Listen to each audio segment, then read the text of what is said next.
Success is the best revenge, আপনি মানেন আর না মানেন। কারণ আপনি লাইফে যখন কোনো কিছুই থাকবেন না, তখন আপনাকে কেউ 5 টাকা দিয়েও দাম দিবে না। আর যখন লাইফে আপনি সাকসেস হবেন, তখন আপনাকে যে দাম দেয় নাই, 5 টাকা দিয়ে আপনাকে কেউ হেল্প করে নাই, তারাও আপনার পিছনে ঘুরবে। কারণ আমি একটা সময় গেছে যে আমি লাইফে 10,000 টাকা স্যালারির জন্য আমি ঘুরছি।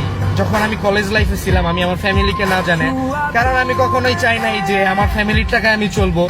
আমি সবসময় চাইছি যে আমি নিজের উপর ডিপেন্ডেন্ট থাকবো, আমি নিজের টাকায় সবকিছু করবো। আলহামদুলিল্লাহ আমি একটা জিনিস থিঙ্কিং করছিলাম যে আজকে থেকে 50 বছর পর, 50 বছরের ভিতরে আমি এই জিনিসটা করব, কিন্তু এই জিনিসটা আমি 1 বছরের ভিতরে আমি অ্যাচিভ করে ফেলছি। দ্যাটস ওয়াই আমার লাইফে আমি অল ড্রিমস পূরণ করে ফেলছি। আমার বাবা আমার স্বপ্ন অল এভরিথিং।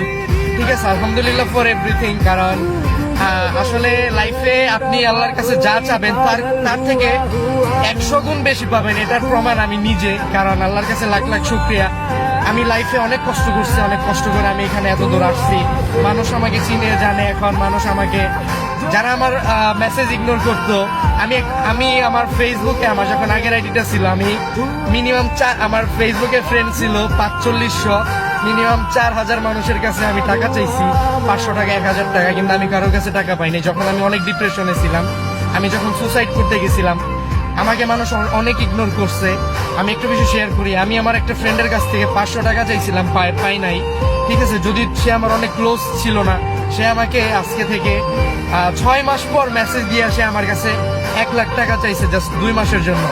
কারণ দেখেন, আমি তার কাছ থেকে 500 টাকা চাইছিলাম, আর সে আমার কাছে 2 মাস পরে মেসেজ দিয়া, মানে 1 বছর পরে মেসেজ দিয়া বলে যে 2 মাসের জন্য 1 লাখ টাকা আমাকে দাও। কারণ আমার ওইরকম অ্যাবিলিটি হয়েছে, আলহামদুলিল্লাহ আমি ওইরকম কিছু অ্যাচিভ করতে পারছি। Success is the best revenge. আপনাকে কেউ অপমান করলে আপনি সেটা রিভেঞ্জ আপনি পরে নেবেন, আপনার সাকসেস দিয়ে আপনার রিভেঞ্জ নেন। কারণ সাকসেসই হচ্ছে সব। আপনি আপনার মা বাবার স্বপ্ন পূরণ করেন, সবকিছু অল এভরিথিং সবকিছু করতে পারবেন লাইফে। দেখবেন আপনার মা বাবার দোয়া থাকলে আপনি অল এভরিথিং সবকিছু করতে পারতেছেন। আপনার লাইফে সবকিছু, আপনার আত্মীয় স্বজন, আপনার টাকা না থাকলে আপনার আত্মীয় স্বজন কখনোই আপনাকে দাম দিবে না। আপনার টাকা হইলে আপনার ফ্যামিলি, আপনার মা বাবার পা চাটবে। ঠিক আছে, আপনার আত্মীয় স্বজন, এটা হচ্ছে বাস্তব কথা। ঠিক আছে, কারণ আমার মা বাবা অনেক বেশি কষ্ট করছে, আমি একজন মিডল ক্লাস ফ্যামিলি থেকে উঠে আসছি। যাই করছি আপনাদের দোয়ায়, আলহামদুলিল্লাহ। কেউ বলতে পারবে না আমি 5 টাকা মানুষের ক্ষতি করছি। সবাই ভালো থাকেন, টেক কেয়ার, আল্লাহ হাফেজ, টাটা।